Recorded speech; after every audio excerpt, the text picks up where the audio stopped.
Hello and welcome to Michael and Ivanka's Grand Podcast, a weekly podcast where we figure out what we think about everything. My name's Michael Forrest. And I'm Ivanka Majic. And I'm in a jazzy shirt this week. Very jazzy. From TK Maxx. And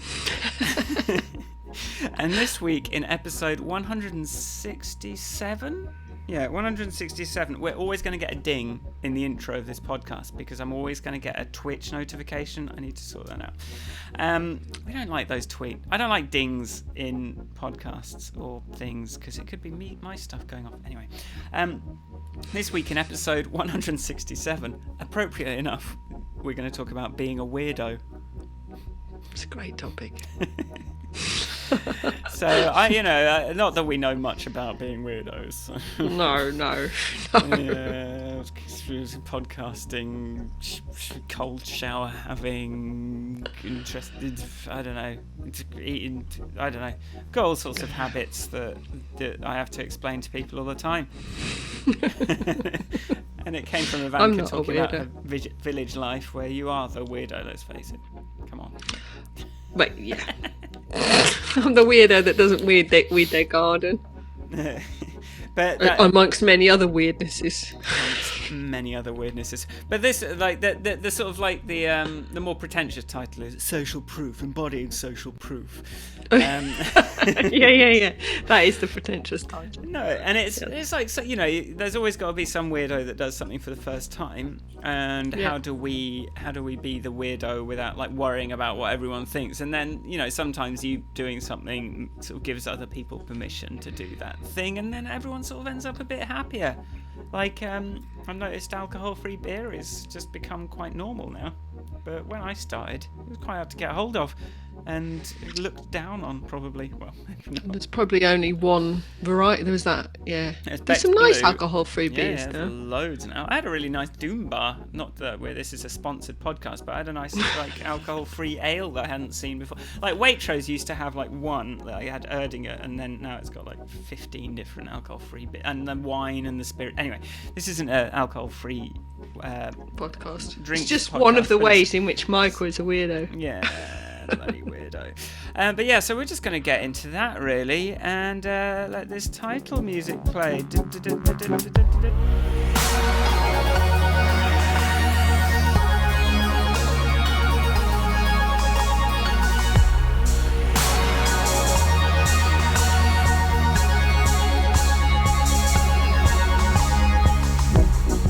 How's it going, Ivanka? It's going very well, I'd say, given the current epidemiological situation. I had 2 days this week where I just felt sad. Oh. I had 2 sad days, and then I was quite weirdly teary, but I soldiered on like a big girl, and but I wasn't very happy, and then I feel happier today, so that's good.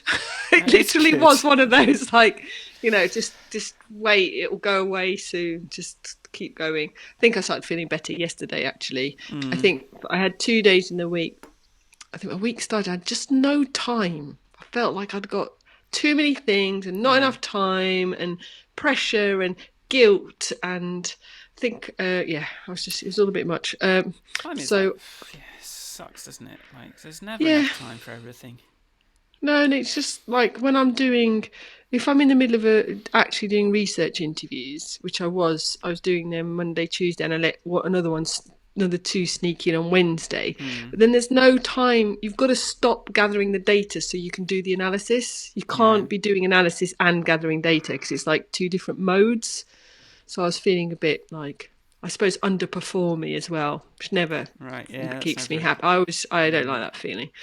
So I felt like I was underperforming as a person, as a mother, and I was like, I was working late. My child was going, "You're working late again, mummy," and all that nonsense. You know what I mean? Anyway, having said that, sorry to hear it.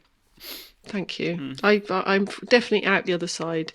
But I then this morning, neighbours, they're not lit. Actually, their house number is one number down from us, but they live in a very different part of the road. So I have no idea how. So we are numeric neighbours. They brought round a tree to plant in the sort of what we call the jungle, which is the sort of uncultivated land that's past the end of our garden, which one of their relatives actually owns. So we planted a pecan. Yeah, which was very exciting. A pecan tree. A pecan tree. If you'd asked me where pecans come from, which I literally 2 days ago I was saying, like, you can't beat a pecan. There's no they better are nut than a pecan. No. But I always feel like they're sort of expensive and precious and rare. Yes. But that's good, and I didn't know where they came from really. Shops. Like some sort of pod. I don't know. Pecan pods. They're like, because my daughter would agree with you. She turns her nose up at walnuts, but will quite happily munch her way through many pecans. So yes, so that cheered me up no end. And on the subject of shirts, it dawned on me today, shirts and weirdos. Yeah. Because I was just thinking that I should start a series on my Croatian Instagram describing how old some of my clothes are. So this shirt I've had that I'm wearing is a second-hand shirt that my sister found for me in Oxfam. It's a Gap shirt. She must have bought it in 2007. Right. Paid a £5 for it. And here's me Still sitting works. My crisp new Still made works. in China. Still works. Here's me wearing my crisp new made in China TK Maxx shirt.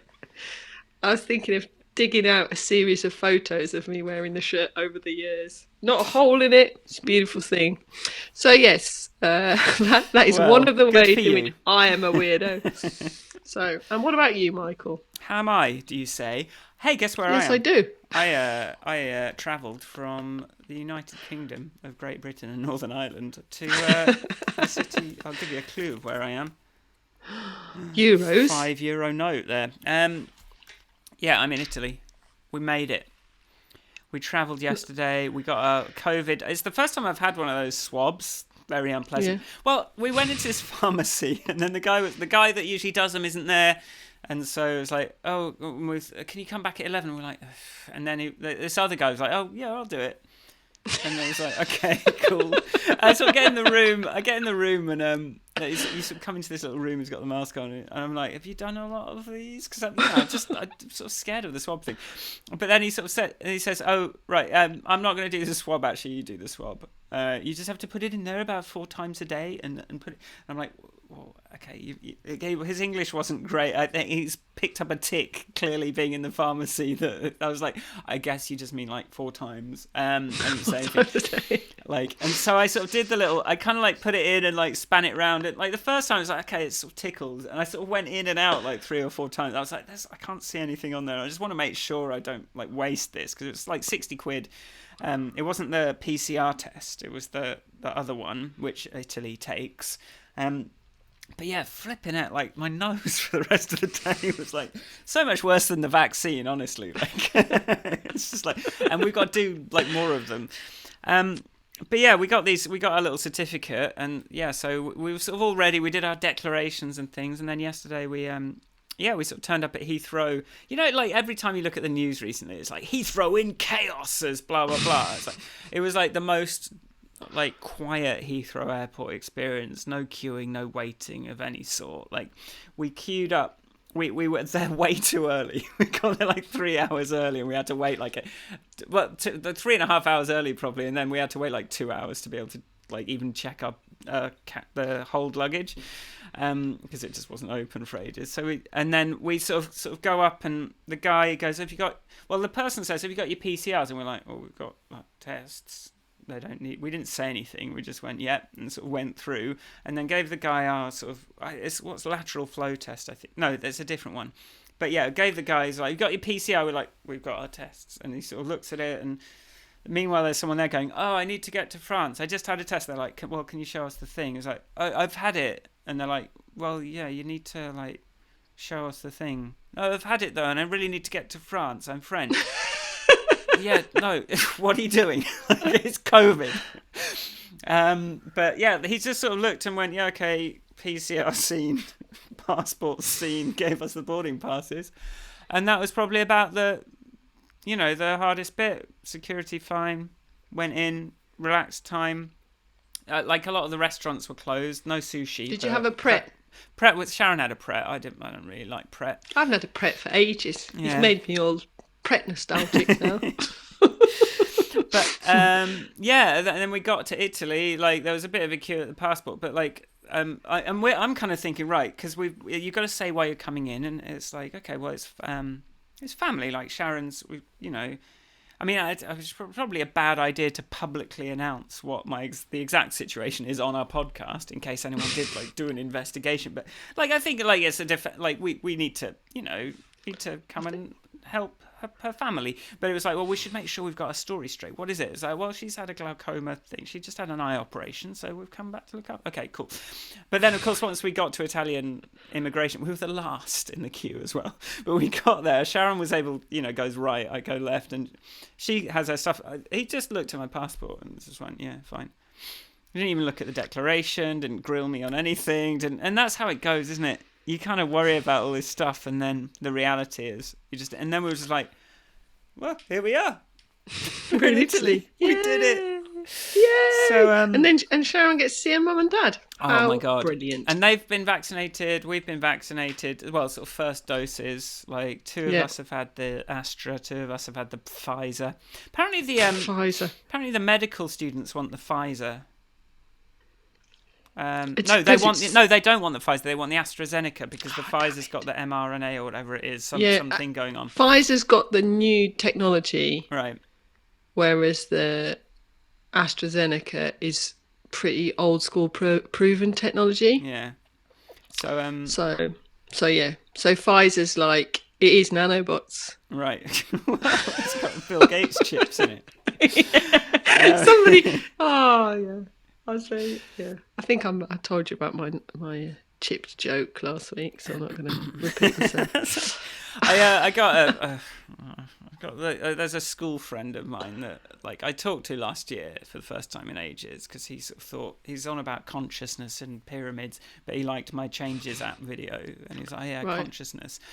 But then, like, I sort of reached out to him last week and go, how's things going? He's going, and I sort of got this like early hours Facebook message, like, are you buying into the pantomime? You getting jabbed? Am I fuck? Kind of thing, like, and it's been like sat in my. I'm like, it's not a very good pantomime, is it? No, it's a bit of a grim pantomime, if it's a pantomime. Yeah. And come on, like, don't be a baby. But like, I sort of need to just. My plan is just say, okay, why aren't you getting the jab? And just get him to explain himself instead of like making any judgments or like coming in any way aggressively. But at the same time, it's like I don't really want to start that conversation. Yeah. I don't really feel like it. So I've just got this one on my Facebook Messenger that needs dealing with at some point, My very grown-up cousin, the sort of anti-vaxxy type that I'm sure I've already mentioned, but he sent me another thing about, some Facebook screenshot of so-and-so had both vaccines and he was blah, blah, blah, and he died from COVID. And I was like, okay. So my reply to him was, yes, I can't make rubella antibodies as it happens. That's why we need everyone vaccinated. And that was like full stop. And there was no, and then he's just, the next thing he sent me on WhatsApp was a joke about something completely different. It was like, topic change. These people that don't want to get these it's like, it's fucking 5 minutes. You'll be in and out. You'll feel a bit grim for like an hour or two. Just grow up. Just get it done. Like, what's the downside? Like, come on. Bill Gates will be able to track you on your phone. Yes, like you're already carrying around the universal tracking device and voluntarily giving your information to so many agents that don't care about your well-being. Michael, people have survived for billions of years without vaccines. They've survived for billions of years. And that's how, we built our immunity. Survival of the fittest. Yeah, by people dying in their droves. That's how natural selection works, guys. I think we can do better than that now. Like, we don't just have to, everyone that stubs their toe dies. Yeah, we'll have a stronger race, I guess. Well, it'd be good for the environment. Well, but, I mean, The environment is, it's as much about it being a good environment for us as it is for... Yes, we want to Mars has a perfectly untouched environment. It's fine. But it's like, you got to also factor in the humans. All right, I'm going to play a little clip, which is of a fox.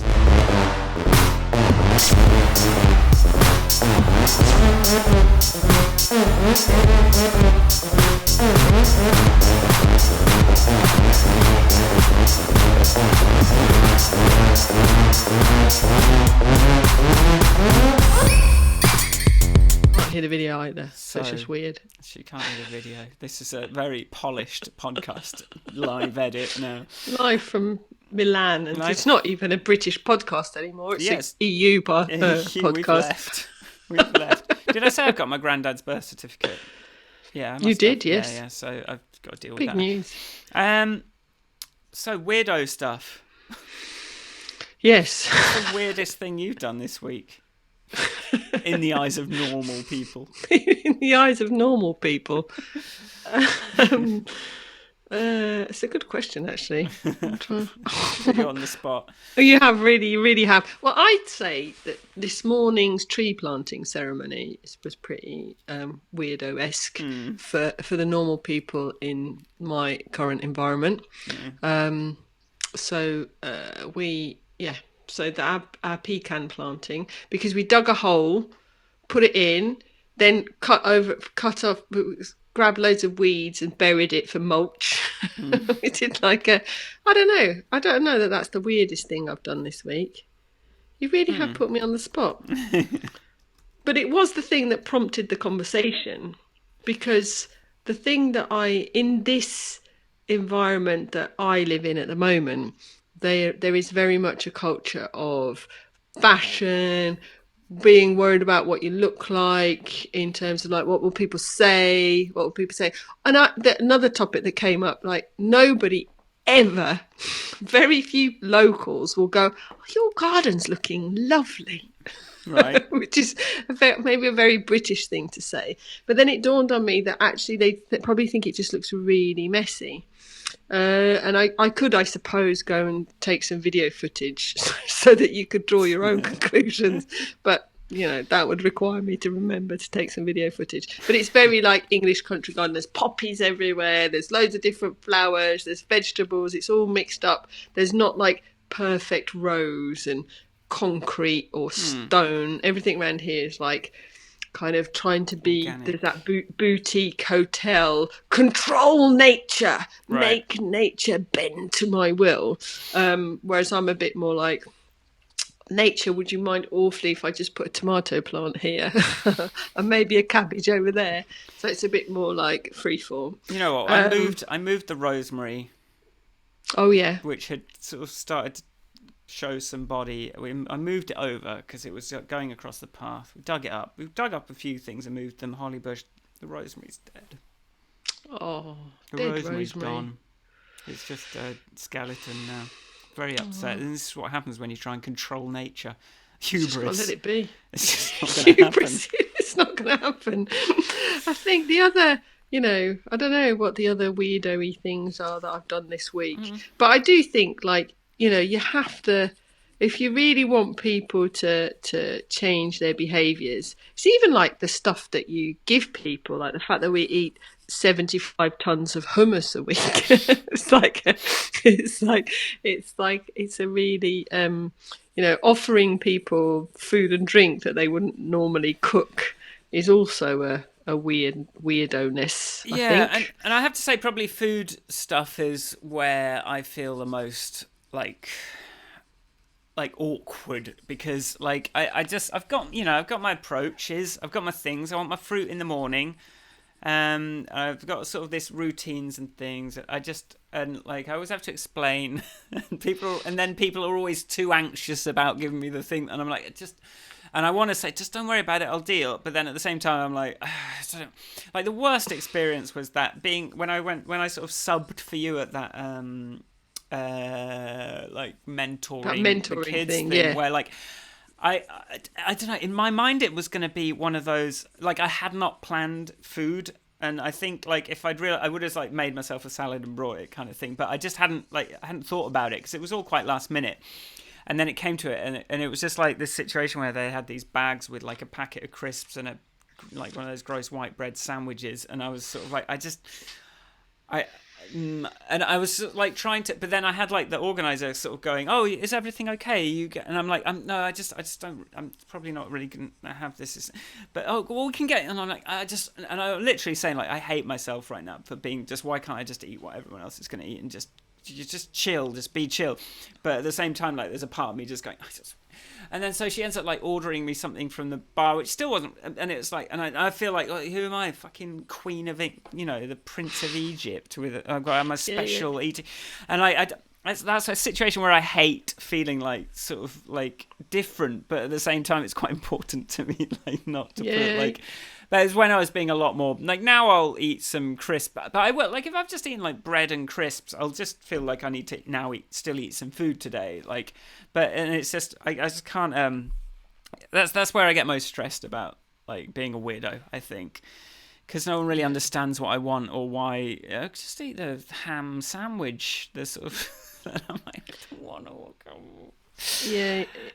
But I think, it's hard in that situation because I'm not like I can't just say no. I am a vegan. I can only eat a vegan because I sort of feel like no. I can eat anything. I don't want to be religious about it, but maybe it would be easier for people if I was just like only give me vegan foods. But then that's still you still get I don't know. Anyway, that's the one that. I got my distressing thing for me is tends to be centered around the child raising stuff because there are things I try to be on the one hand I think it's good for her to be going to a nursery where people are different, they have different upbringings, they come home and we talk about it, but then also there are things that I don't want her to accept as normal. So one of the things in the nursery here is that the boys and the girls really don't. They play differently and they play a part. Like her Brighton nursery, one of her good friends, Louis, used to walk around in the Elsa dress, and everyone knew that was Louis's favourite dress, and that was just like what Louis wanted to wear. And it's not because it's a girl's dress or a boy's dress. It's just a dress. Yeah. And then she's gone from that environment to here, and then when the boys behave in a particular way, the sentence she gets told is, "That's what boys are like." Right. And then she comes out and she goes, "But Mummy, Joey's not like that. And, Louis's not like that. And Daddy's not like that. So what's the..." And then I went in this week. So I try and be not... I also can't change the environment I'm in. And if I really want to raise my child exactly and control all her inputs, I need to take her out. But I don't want to because she needs to socialise. And they go, "Oh, but we try to accommodate her and her girls. She goes into the kitchen and helps the kitchen lady." And I'm like, that's actually... like not the answer to the problem. It's like I know she likes cooking because at home she cooks with her dad all the time. And I just feel like because I don't want my daughter, because being a weirdo, especially when you're in school and in nursery, is really hard. I was always a weirdo, and it's just really, and I kind of don't want her to be a weirdo, but I'd prefer to help maybe make the environment around her such that she's not the weirdo. Like, do you know what I mean? It's like when like the sort of the normal police are out in force when you're a kid, and I didn't really get through it on my terms at all. Like, and it wasn't until I sort of joined a band at 16 probably that I sort of found a place in school. Before that, it was just. Well, certainly because I was just, there was no chance of me kind of like fitting into any expectations as a child whatsoever. So I was just like always just a complete outsider, I think. And that's really hard because it takes a lot of inner. I think like you can do that if you've got that sort of inner sort of self-esteem that lets you. So I think what you can do is like just make sure as long as she's got that inner sort of, as long as you're kind of kind of programming her to sort of not just kind of feel like she's wrong by not being the same as everyone else. And you can have, and there's nothing more like magnetic than a sort of inner self-assurance about things, and not going, oh, I'm sorry, I'm a weirdo, I'm sorry, I just like different things, oh, I'm just a weird. You're just like, no, I see things this way, and you've got that sort of strength. But I didn't have the strength part, I just had the weird part, and just felt completely insecure about it all as well. And then it's like, there's just no way to live. You just can't. You just don't get anywhere. So, I mean, talking to you about it has reminded me that the thing that my parents did quite well for me in it was like, yeah, you are a weirdo, but you know, Mummy and Daddy will play with you when you get home. Don't worry about it, sort of thing. And she's very much got the hands on her hips. No, you're wrong, kind of. You know, so she's not. It's not that, but you know, I think even with the. But yeah, you know, I want to smooth her life. I think it's a natural parenty thing to try and smooth out the rough edges and try and make it easier. But also, I don't have, you know, on the subject of things like shirts that I've worn for 20 years or what have you, like, I haven't got time for this society to catch up. Yeah, exactly. Like the climate's in a shitty mess, and I'm sorry, but, you know, if my daughter's going to school 2 days in a row in clothes that didn't need washing and therefore weren't washed, then nobody's commented on that yet. But I'm bracing for that conversation at school. Okay. Do you know what I mean? It's like, all right, I'm going to just.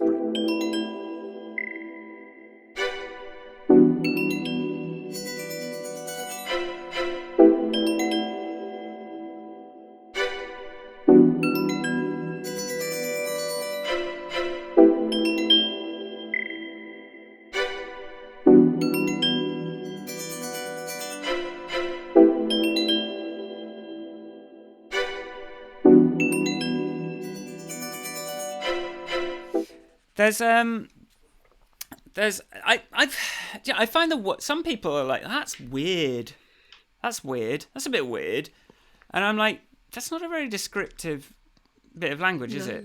It's just a thing you say when you haven't really got anything to say about it. Like, and I sort of find when people are like, that's weird, I'm like, elaborate. And that's what I'm going to say from now on. Every time somebody says that's how I'm going to go, elaborate. It's a bit weird. Please elaborate. Yeah. What? I mean, it's so like there's so many ways something can feel weird, and it doesn't. It takes such a little thing for. That's weird. Yeah. So it's like all it means, really, I suppose, is like that's messed with my assumptions and my patterns. What? Yeah. Yeah. Guess what? You don't already have every single thing in the universe inside your brain. Like, some things are going to be like, right, yeah. You're not. That just means you're not dead yet. Like, come on, try harder. Like, I mean, I suppose you could, if we could replace it with that's new. Oh, that's new. I haven't seen that before. Oh, is that? Not so. Is that? What? Is that normal? You can live and be a vegan? No. A man wearing ladies' clothes, not on Monty Python, just normally. Okay, right, but yeah, it's sort of like you have to train yourself to sort of, instead of going, because the first reaction to weird is danger. That's like the kind of base brain danger thing. Something's wrong. That man is not behaving in a manly manner, you know, and then you get, you know, homophobia, everything phobia is where things start, and then as society hopefully progresses, we go, oh well, actually, like, once you start to understand something, it's not weird anymore. Well, it still can be weird, but like, if you understand it, you're not afraid of it. So it's okay to be weird as long as like people aren't afraid of you and feel like they have to murder you in order to sort of. But there's lots of weirdness that is, like, on the subject of man in a dress. There's somewhere on something a picture came up of a man living in Berlin somewhere who likes to wear skirts and dresses, and there's these great shots of him wearing like business suit attire up top and then a beautiful skirt or a mini skirt with heels. And Nick and I were looking at it, and Nick goes, I don't know many women that would wear shoes like that to the office. It's like Nick was like, it's more weird that he's wearing inappropriate heels than the fact that they are heels. Do you know what I mean? It's like, stilettos to a business. His feet are going to hurt, surely. It's like we both agreed that he had good legs, but that he's like, again, as a woman, if you just wouldn't choose necessarily to wear a skirt that short to the office, so it was more like but it was fun. Yeah, of course. Great, I suppose, like, there are some, and I'm not saying this guy is that at all, because actually, like, every time I've assumed someone's just an insufferable attention seeker because they dress weird, right, or have a, you know, some sort of dubious facial hair decisions, like, you just sort of like immediately go, oh, God, just conform, please. I can't be bothered with this brazen display of weird differentness. And then you get to know them and you realise that it's quite a deep, you know, they've gone quite deep into a thing and they've sort of forgotten where normal was, and they're just having a good time exploring different ways of wearing weird clothes. And you don't think of it as weird from inside, like loads of things. And it's quite hard to judge from the inside at the best of times. If someone might think something's weird, and I've just been doing it every day for the last 10 years, and you just meet someone that's a bit weird how you're doing that. I'm like, is it? Okay. It's but is there actually such a thing as that insufferable attention seeker? I mean, there's got to be some people that sort of overrate. I'm crazy. I'm so weird. Like, I just do weird stuff. I don't know. I mean, there are, surely we know people like that. But that's what makes it hard when. Like, because I think my weirdnesses, let's call them, you know, I had weird and different sorts of weirdnesses when I was little. They were to do with stuff that actually was not of my choice. Just, you know, growing up with 2 languages, 2 cultures, parents who didn't go to church when everyone else did, blah, blah, blah. They weren't my personal necessarily choices. They're just like how my circumstances evolved. But over the course of my almost 47 years, I have honed and made some conscious decisions to sort of go, actually, I've tried makeup, don't work for me. I'm not going to conform in that way. I have tried, you know, dressing more, blah, blah, whatever. I've tried a few things, but most of my choices, I'd say, are centered around some sort of planetary, you know, Earth, good, like trying to be a good citizen of planet Earth. And therefore, like, I don't think my weirdness is not are they not doing anyone any harm, but I'm trying to, that's how I see it. Like, I'm trying to do good, or I'm trying to do better, or I'm trying to be better. Now, why are you objecting to my weirdness? Fuck you. It's like, you know, it's just like, don't judge me because you've seen me wearing the same dress for 10 years or whatever.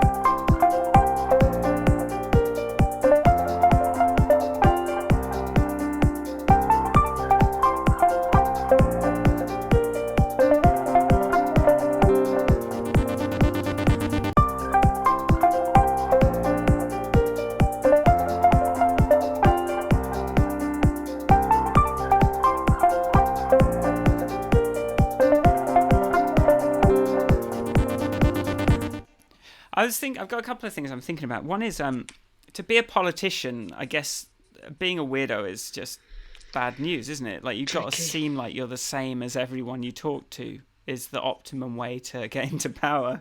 But then on the other side, like, I'm just thinking about the Apple ad, here's to the weirdos and the blah, like that, you know, there is certainly a cultural awareness that you got to be like every interesting thing that's ever happened has started off with a weirdo. And but trouble is, like, how do you prejudge what kind of weirdo that is? But I know I've like dumped 2 big subjects. But then going back to the Bezos letter, he was talking about not being normal as a way of surviving. But I just think it's what you choose. I don't know, because also I don't want to be the things that I'm making. I am often quite surprised when people think it's weird. It's like, what? Go on, exactly. I'm emphatically saying, like, some things that are weird. That, like, wearing a mask was weird to start with. Yeah, but we need everyone to get on board, like, just overcome that initial like resistance and just go, okay, well, this is normal now. And that whole normalization thing, like, let's normalize the right things. I guess that all plays into the Trump stuff Trump beep. I can't beep Yeah. out anymore but like, you know, that the terror for me with all that was that the sort of normalization of complete arseholery. I don't even know the word, but just poison, No. absolute poison. Like, we're just going to hear it every day. And you want the right things to be normal, and you want things to the new normal to be better than the old normal, basically. Yeah. Sort of more tolerant, more sort of kind, more considerate, and more inclusive. And some people just want to, and it's a good strategy to sort of mark out the stuff that is new, that like cancel. Oh, it's cancel culture though. No, it's and it's the same people that were saying political correctness gone mad as saying cancel culture now. It's the same people that was, you know. That's true. It's a way of kind of, but that's different. So you don't like that, and then it sort of makes it a bit more of a canvas to be caricatured in the way that the sort of the forces want them to be caricatured. Yeah, I don't know if. Yeah, I think the only thing well, there is no anything. I was just going to say about what my brain was going, cancel culture. I'm a little bit scared of cancel culture. There's some topics I'm scared to talk about because I know that people have, strong opinions and all that kind of stuff. But then I think I'm scared to talk about them simply because I know I don't know enough about them.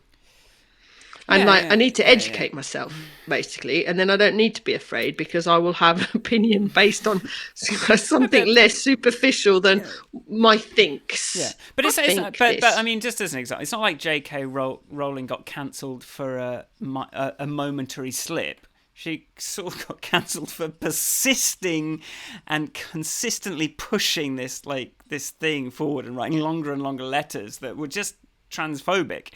And so it was like, sorry, like you did this. So I think it's like harder to get cancelled than anyway. But it's we don't want to veer into this thing. But certainly, I think, there's subjects that are, you don't want to kind of like dive in head first. Not because I mean, I'm not worried about. There's nothing to cancel about me because no one gives a shit about anything I do. But like, obviously, you've got 10,000 Twitter followers, so you're going to get. I'm famous. So you've got a blue tick. But it's like I don't see how just like in good faith trying to learn and not talking about, so we don't talk about stuff that we don't feel like we know enough about or in a good enough position to talk about. Like sorry Bruce, like it's like we're not going to launch into a discussion of things that we haven't had a chance, we don't feel to comfortable read a bit. like going into detail, and it's very hard for us to to find time to really we'll find something like that's easy to understand that we can pass on once in a while, but like we're not going to solve Israel right on this podcast in a million years. Sorry, like what I was going on the weirdo topic though, because I had got something else that I saw this week on the normalising. So in Croatia land, this last Sunday, we had local elections. And local government has much more power here. It's really your main way of tracing a politician to yourself. So even our village has a mayor. They have all this, lots of power, lots of centres of power, blah, blah, blah. But the capital, after 20 plus years of having, a corrupt, leftover mayor who actually died in office, but was there's been a campaign against him for some time anyway. That's kind of by the by, but the alternatives, the progressives, went up against him properly in an alliance of and the one article I saw about it this week, prospective new mayor arrives for a meeting on his bicycle. And it's like, that's what this country needs. It needs leaders who normalise good stuff. Yeah. Like, if you live in a city, any kind, frankly, Zagreb is easier to cycle around in many ways than, Brighton or London. Like, I was surprised when at the sort of cycling infrastructure. So people who live there sure will tell me other stories, but it looks good from the outside. But just having that for starters. Our mayor here drives down the road. It's like, mate, it's there's nowhere in this Does it- village that you need to drive to. And sorry, just so I understand, do you think that hurt him that he cycled then? Oh, Or, the yeah, comments on his Insta. yeah, Oh, look at him. We'll be seeing him in his Mercedes as soon as he gets into office. right, Oh yeah, that's how they con you. Oh, no, look at this idiot, la la la, on a bicycle. right, I don't think it's harmed him because they have 2 rounds of elections for this right. because there was, I don't know the technicalities, but anyway, he put in a stonking show for the first round of votes, and so it's pretty much his to lose now. Right. You know, it's fairly much a given that he's going to be the new mayor, and like, you know, I think that's a really positive because, you know, we can't change the culture of the country from a little village on an island. But maybe you can start changing the culture of the country if the mayor of the biggest city, the capital city, and all his gang start looking at like things in the round. Yeah, and You visibly know. sets an example, and Yeah. you know, just you know, I mean, it says, do you think Boris gets weirdo cred? Well, fortunately, I think that's a really, really good point.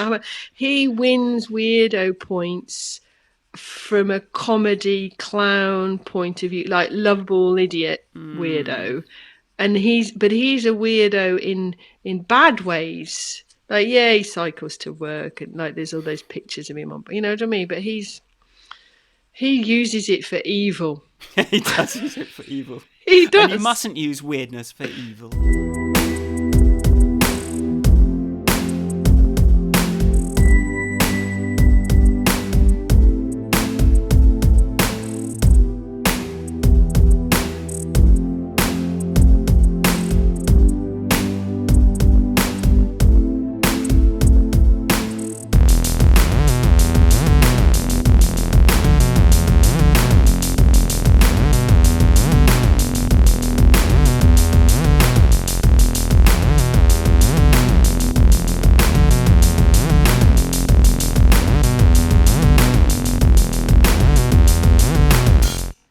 I was thinking about how weirdness, like, what feels weird to you, no one else cares about. A lot of the time. Do you think there's some stuff that you're like, you know, your hair's slightly different? Oh, my hair's on the opposite side. Oh, it's slightly shorter. Oh, I feel so weird, and everyone's looking at me. No one's looking at you. But on the other hand, like, there's stuff. It's the stuff that you just do without thinking about it that you've always done that people are probably going to go, what did you just do? It's weird. Why? It's weird how weird that when you feel weird, it's different to when people think you're weird. Isn't that weird? Like, that's my insight. Oh, that's brilliant. You should write a book about it. Called Weird. Called Weird. Call I it don't know. Weird. I think yeah. You feel like it feels weird to do something different, and but not for long. And then you get used to it, and you just incrementally do stuff, and then. Well, it's like I've this bloody the rubbish pickup thing has now become to me such a normal thing. Like, I can't even, you know, I don't, you know. Just... So I guess the face, like when you start doing it, like the face, if someone's, you know, and then as time goes on, if someone looks at you like, what? Yeah, but that's my point.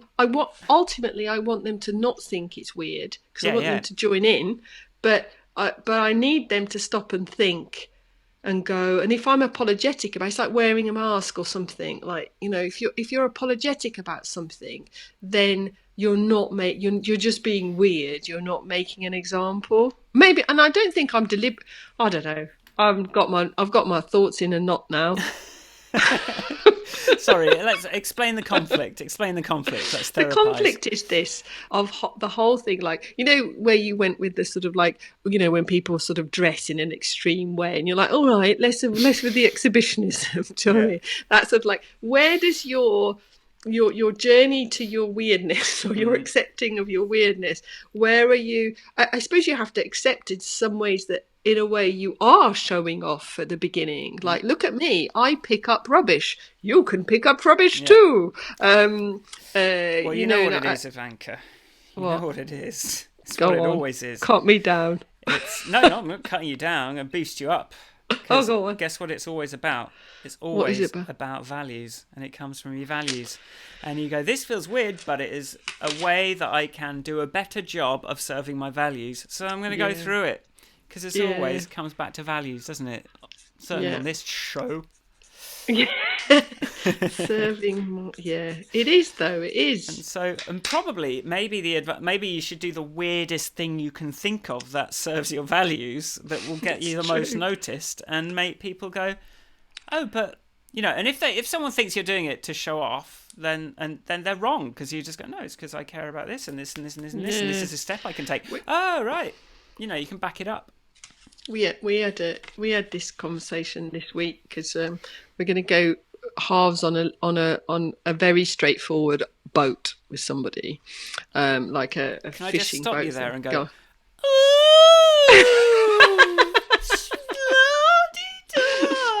Right, now continue. It's just going to be like it's an 80-year-old, just like a boat that you put an engine on the back. Yeah, vintage boat. Anyway, so Nick was like, oh, so the guy we're buying it is like, oh, we could buy a bigger engine. I was like, I just can't. I don't want a bigger engine. It goes, I spend all my time trying to like make decisions about our house and what we buy and do all the things and what we don't buy to be like not reducing our impact. I am not going to go out now and buy some gas guzzling boat engine just because we'll get home faster if we take it to go to an isolated beach. No. And he was like, yeah, I know. I was just saying. So what kind of boat is this? Is it like it's just like like if you imagine a kid drawing a boat that sits in the sea, rowboat? Like a boat, right, has a bit of wood on the front, speedboat type thing, and it's got like an engine hanging off the back so like that. Does Does that illustrate it? Yeah, a boat. Good pictures. Yeah, but it's not a speedboat because it's Twitch it followers. weighs. Yeah, you can see my beautiful post-it drawing of my boat. It's got a bench. Yeah, it's just a speedboat like this. Thing. Yeah. Yeah, but it would never it will never tip up. Yeah. It will never tip forward because it will never go fast enough. Yeah. You have more subcategories of boats than I do. I just go, it's a boat with a little motor. I call those speedboats. So there you go. Okay, fair enough. But why don't you just get a couple of jet skis? No. Ivanka hates jet skis. That was like I a really, callback. No, the guy that has the jet skis, I think he's got rid of them. Oh. The one who rents them out on the island. Wow. So that's my boat. It's a great picture. Oars that start oars beyond the edge of the boat. I don't know what you're going to hold on to on that. Oh no, is it a thing that comes? It's got hooky things. They're the backup if the engine goes.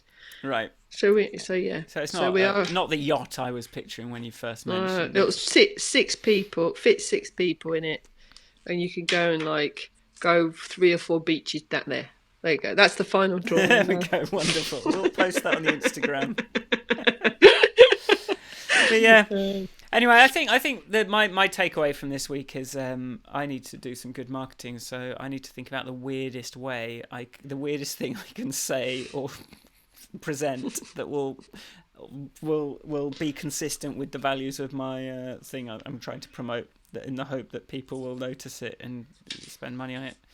And then I'll be rich enough to buy a much better boat than that one. Ivanka.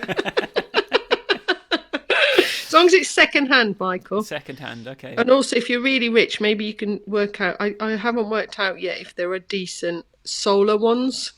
Solar engines for your back, but there must be some solar engine. Because it'd be quite. Anyway, that's my next little project. As soon as I've got solar panels on my house. Get the business plan going. Solar boat. Solar. Anyway. Yeah, luxury solar boat. Okay, let's finish it here. Do be a weirdo, but only if it's a cool kind of weirdo, guys. Bye. Well, not bye, but be weird, not evil, says Ivanka. Be weird, but don't use it for evil. Don't use your weirdness for evil. Okay, intro graphic.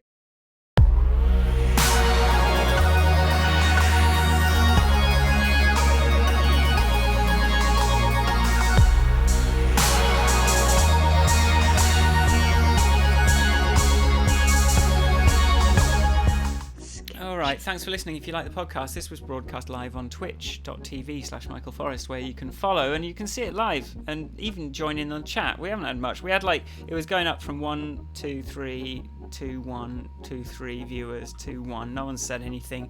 So thanks for nothing, Twitch. Where can people find you on the internet, Ivanka? People can find me at Ivanka on Twitter, where I am followed by thousands of people, most of whom think they're tweeting Ivanka Trump, I'm sure. But then by now, maybe they've worked it out. I don't know. Anyway. It's followed by a 10 of thousands of people. It's incredible. And if you want to follow me on the internet, you can. And if you, there's a Patreon. Right, here's why you support us on Patreon. One, I'm like really desperate for money, and it's actually going to help. That's a good reason. It's bad. I'm really scraping along the bottom of the water. I don't know what it is like. Barely surviving, because I refuse to compromise my values. I mean, anyway, whatever. I'm going to send you a mug. Yeah. I'm going to send you a Grand Podcast. It's a beautiful Grand Podcast mug. You're going to get early access to the video episodes, which we broadcast them live, but I immediately unpublish them. So you can't watch the Twitch VOD. So you have to come. That's our leverage. And you'll get access to our Slack, where you can talk to us and bully us with relentless, scary-looking articles. And Ivanka will. I'll be like, it'd be great if Ivanka replied to one of these sometimes. Sorry, everybody. Sorry, Bruce. But no, it's that's there, and so you just get closer, and it'll be even more like being in a pub, and so that's it, and that's the reason, isn't it? Patreon, and we don't have ads either, so no. We only advertise things that we like to talk about, like alcohol-free beer. Our only ads are by accident. So and that's the podcast. MichaelForrestMusic.com, donegood.app. I'm about to do some changes on goodtohear.co.uk. That's my thing. The little quack is a Good to Hear logo, and I need to make it say Good to Hear, so it actually functions as an audio ident and not just a visual one. Anyway, thanks for listening, and we'll see you next time. Bye bye bye bye bye bye bye bye bye bye bye bye bye bye bye.